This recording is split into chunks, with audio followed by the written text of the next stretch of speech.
എത്രയൊക്കെ വളങ്ങൾ കൊടുത്തിട്ടും റോസ് ചെടിയിൽ ഇതുപോലെ പൂക്കൾ ഉണ്ടാവുന്നില്ലേ? എങ്കിൽ ഈ വീഡിയോ സ്കിപ്പ് ചെയ്യാതെ മുഴുവനായി കാണാൻ ശ്രമിക്കുക. ഇതുപോലെ പൂക്കൾ ഉണ്ടാവാൻ ഞാൻ എന്ത് വളമാണ് കൊടുക്കുന്നതെന്ന് ഈ വീഡിയോയിൽ പറയുന്നുണ്ട്. അതിനു മുൻപായി നമ്മുടെ ഗാർഡനിലെ കുറച്ച് റോസ് ചെടികളെ നമുക്ക് പരിചയപ്പെടാം. വളരെ എളുപ്പത്തിൽ പെട്ടെന്ന് എല്ലാവർക്കും വളർത്താൻ കഴിയുന്ന നല്ല റോസ് ഇനങ്ങളാണ്. ആദ്യമായിട്ട് കാണുന്നത് ഇത് തഞ്ചാവൂർ റോസാണ്.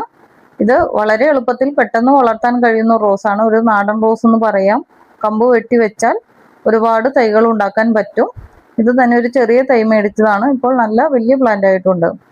ഈ റോസ് എന്ന് പറയുന്ന ഒരു ഡബിൾ ഷെയ്ഡ് വരുന്ന റോസാണ്. ഇതിലും ഒരുപാട് പൂക്കളും മുട്ടുകളൊക്കെ ഉണ്ടായിട്ടുണ്ട്. ഒരു ഷൂട്ടിൽ ഒരു ഫ്ലവറിന്നേ വരുള്ളൂ. അടുത്തത് 7 ഡേ റോസ് ആണ്. ഇതും നിറയെ പൂക്കൾ ഉണ്ടാവുന്ന ഒരു റോസാണ്. അധികം കൊഴിഞ്ഞു പോകില്ലാതെ കുറേ ദിവസം നിൽക്കും റോസ്. എല്ലാവർക്കും പെട്ടെന്ന് ഈസിയായി വളർത്താൻ പറ്റുന്ന ഒരു റോസാണ്. ഈ കാണുന്നത് അഹല്യ റോസ് ആണ്. ഇതും നിറയെ പൂക്കളുണ്ടാവുന്ന നല്ല പിങ്ക് ഷെയ്ഡിൽ നിറച്ചും പൂക്കളുണ്ടാവുന്ന റോസാണ്. ഇതിൽ ഇപ്പോൾ ഷൂട്ട്സ് വരുന്നുണ്ട്. ഒരു ഭാഗത്ത് പൂക്കൾ വിരിഞ്ഞു പോയിട്ടുണ്ട്. അങ്ങനെ നല്ല രീതിയിൽ എന്നും പൂക്കൾ കിട്ടും. ഈ കാണുന്നത് ഒരു പേര് ഒരിക്കൽ തെറ്റി പറഞ്ഞ റോസാണ്. ഇതൊരു സെന്റിമെന്റൽ റോസാണ്. പേര് തെറ്റിയിട്ട് ഒരിക്കൽ പറഞ്ഞിരുന്നു ഞാനത്. ഇതും വെയിൽ തട്ടിയാൽ അപ്പം പൂവ് വാടിപ്പോകും. പിരിഞ്ഞ ഒരു ദിവസം തന്നെ ഇതിന് നിൽക്കുള്ളൂ. അത് കഴിഞ്ഞാൽ അത് കൊഴിഞ്ഞു പോകും. ഇതൊരു നാടൻ റോസാണ്. ഇതും നമുക്ക് കമ്പ് കട്ട് ചെയ്ത് വെച്ച് വീണ്ടും ഇഷ്ടംപോലെ തൈകൾ ഉണ്ടാക്കിയെടുക്കാം. ഇതെല്ലാം ഒരു ചെറിയ 40 രൂപയുടെ തൈ മേടിച്ചു വെച്ചതാണ് ഇതെല്ലാം. പക്ഷെ നമുക്ക് കമ്പ് കട്ട് വെച്ച് കുറെ തൈകൾ ഉണ്ടാക്കിയെടുക്കാം. നല്ല റോസാണ്. വിരിയുമ്പോൾ ഒരു ലൈറ്റ് പിങ്ക് ഷെയ്ഡായിരിക്കും. അതിനുശേഷം പിറ്റേ ദിവസം നല്ലൊരു ഡാർക്ക് ഷെയ്ഡിലേക്ക് മാറും. ഇത് നമ്മുടെ റെഡ് പിനാക്കിയോ റോസ് ആണ്. ഇതിലും നിറയെ പൂക്കൾ ഉണ്ടായിട്ടുണ്ട്. ഇതും നമ്മൾ ഫെർട്ടിലൈസർ കൊടുത്ത ശേഷം നിറയെ പൂക്കൾ വന്നതാണ്. മുട്ടകളും പൂക്കളും എല്ലാം നിറയെ വന്നിട്ടുണ്ട്. ഇതും പെട്ടെന്ന് കൊഴിഞ്ഞൊന്നും പോകില്ല. പക്ഷെ എല്ലാവർക്കും എളുപ്പത്തിൽ വളർത്താൻ പറ്റുന്ന ഒരു റോസാണ്. ഇത് കണ്ടില്ലേ, നിറയെ മുട്ടകളും പൂക്കളും എല്ലാം ഉണ്ടായിട്ടുണ്ട്. നല്ല റോസാണ്. ഇത് മേടിച്ച് എല്ലാവർക്കും ധൈര്യമായിട്ട് നടാം. ഒരു കുഴപ്പമില്ലാതെ നന്നായിട്ട് പിടിച്ചു കിട്ടുകയും ചെയ്യും ഈ റോസ്. അടുത്തത് എന്ന് പറയുന്നത് നമ്മുടെ നാടൻ റോസാണ്. പണ്ട് മുതലേ എല്ലാവരുടെയും വീടുകളിൽ വളർത്തിയിരുന്ന നമ്മുടെ നാടൻ പിങ്ക് റോസാണത്. ഇതും പൂക്കളെല്ലാം കൊഴിഞ്ഞു തുടങ്ങി. ഈ കാണുന്നത് ഒരു ബിസ്ക്കറ്റ് റോസാണ്. ഇതിലും നിറയെ പൂമുട്ടുകളും ഒരു ഭാഗത്ത് പൂക്കൾ വിരിയുമ്പോൾ അടുത്ത ഭാഗത്തുനിന്ന് നിറയെ മുട്ടുകളും ഷൂട്ട്സ് എല്ലാം വരുന്നുണ്ട്. ഇതൊരു ലൈറ്റ് പിങ്ക് ഷെയ്ഡിൽ വരുന്ന അധികം പെറ്റൽസ് ഒന്നും വരാത്ത ഒരു റോസാണ്. ബഞ്ചസ് ആയിട്ട് പൂക്കൾ ഉണ്ടാവും. പേരെനിക്ക് അറിഞ്ഞൂടാ എന്താണെന്ന്. പക്ഷെ നല്ല റോസാണ്. എല്ലാവർക്കും പെട്ടെന്ന് വളർത്തിയെടുക്കാൻ പറ്റുന്ന റോസാണ്. അടുത്തത് നമ്മുടെ ഓർക്കിഡ് റോസാണ്. ഇതും നിറയെ പൂക്കളുണ്ടാവുന്ന റോസാണ്. പെട്ടെന്നൊന്നും കൊഴിഞ്ഞൊന്നും പോകില്ല. പക്ഷെ കുറേ ദിവസം നിൽക്കും. ഇതും കമ്പ് കട്ട് ചെയ്ത് നമുക്ക് വെച്ചാൽ ഇഷ്ടംപോലെ തൈകൾ ഉണ്ടാക്കാം. ഇതും ഒരു കൊമ്പ് മുറിച്ച് വെച്ചതാണ്. വെറുതെ തല നുള്ളി വെച്ചാൽ മതി. പൂക്കൾ കൊഴിഞ്ഞു പോണ ആ ചെറിയ നേർത്ത സ്റ്റെമ്മ് മുറിച്ച് വെറുതെ കുത്തി വെച്ചാൽ തന്നെ ഒരുപാട് തൈകൾ ഉണ്ടാക്കിയെടുക്കാൻ പറ്റും. ഇതിൻ്റെ മദർ പ്ലാന്റ് വേറെയാണ്. ഇതിന്ന് കൊമ്പ് കുത്തിയതാണ്. അടുത്തതെന്ന് പറയുന്നത് സമ്മർ സ്നോയാണ്. ഇതും നിറയെ പൂക്കളുണ്ടാവുന്ന പെട്ടെന്ന് ഈസി ആയിട്ട് വളർത്താൻ പറ്റുന്ന ഒരു റോസാണ്. അടുത്തത് ഈ റോസ് എന്ന് പറയുന്നത് ഒരു പേൾ റോസാണ്.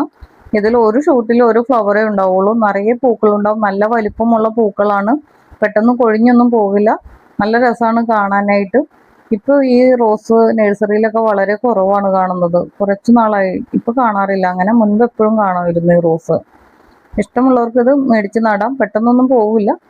പിന്നെ ഇതിൻ്റെ ഒരു സ്റ്റെമ്മിന് മാത്രം ഭയങ്കര ക്രാക്ക് വീഴുന്ന പോലെ വരും. പക്ഷെ നല്ല റോസാണത്. ഇതിലും ഇപ്പോൾ ബഡ്സിൽ ത്രിപ്സ് വന്നിട്ടുണ്ട്.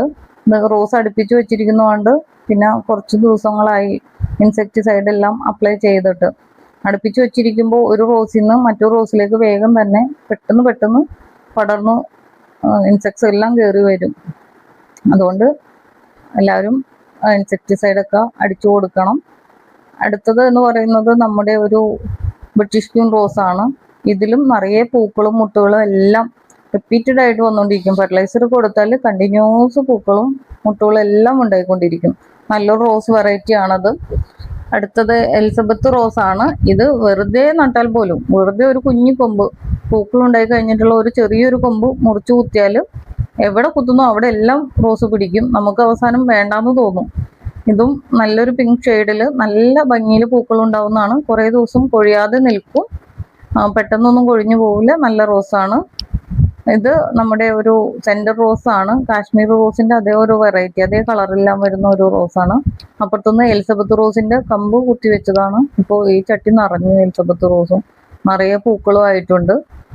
എല്ലാ ദിവസവും എപ്പോഴും പൂക്കളുണ്ടാവുന്ന ഒരു റോസാണ് ഈ എലിസബത്ത് റോസ്. എല്ലാവർക്കും ഈസിയായിട്ട് നടാം, ധൈര്യമായിട്ട്. ചീത്തയായി പോവുകയില്ല. ചട്ടിയിൽ എവിടെ കുത്തുന്നോ അവിടെയൊക്കെ പിടിച്ചു കിട്ടുകയും ചെയ്യും. ആ പോട്ടിലെ ചെടീനെ നശിപ്പിച്ച് കളയുകയും ചെയ്യും. അങ്ങനത്തെ റോസാണ് എലിസബത്ത് റോസ്.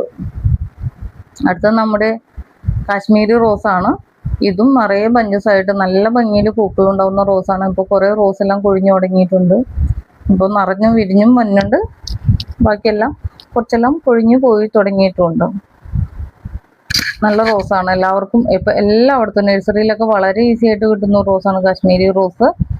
ഇതെന്ന് പറയുന്നത് നാടൻ റോസ് തന്നെയാണ്, മുൻപ് കണ്ട റോസ് തന്നെയാണ്. പിന്നീട് ഈ സൈഡിൽ കുറച്ച് റോസുകൾ ഇരിക്കുന്നുണ്ട്, അത് പിന്നെ കാണിക്കും. ഇതാണ് നമ്മൾ കൊടുക്കുന്ന ഫെർട്ടിലൈസർ. 13:40:13 എന്നുള്ള റേഷ്യോയിലുള്ള NPK ആണ് ഇത്. ഫോസ്ഫറസ് കണ്ടന്റ് കൂടുതലുള്ള ഒരു NPK ആണ്.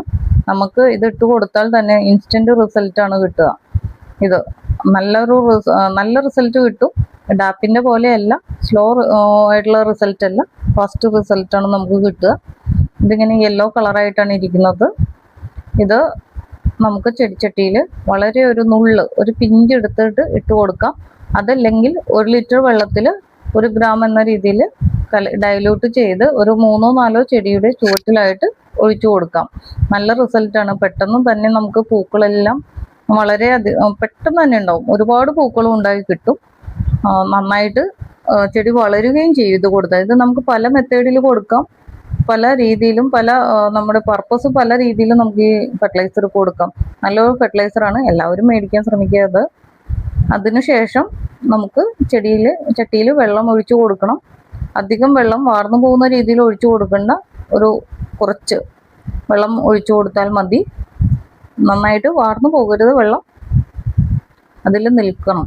കുറച്ച് വെള്ളം ചട്ടി ഒന്ന് നനഞ്ഞാൽ മാത്രം മതി.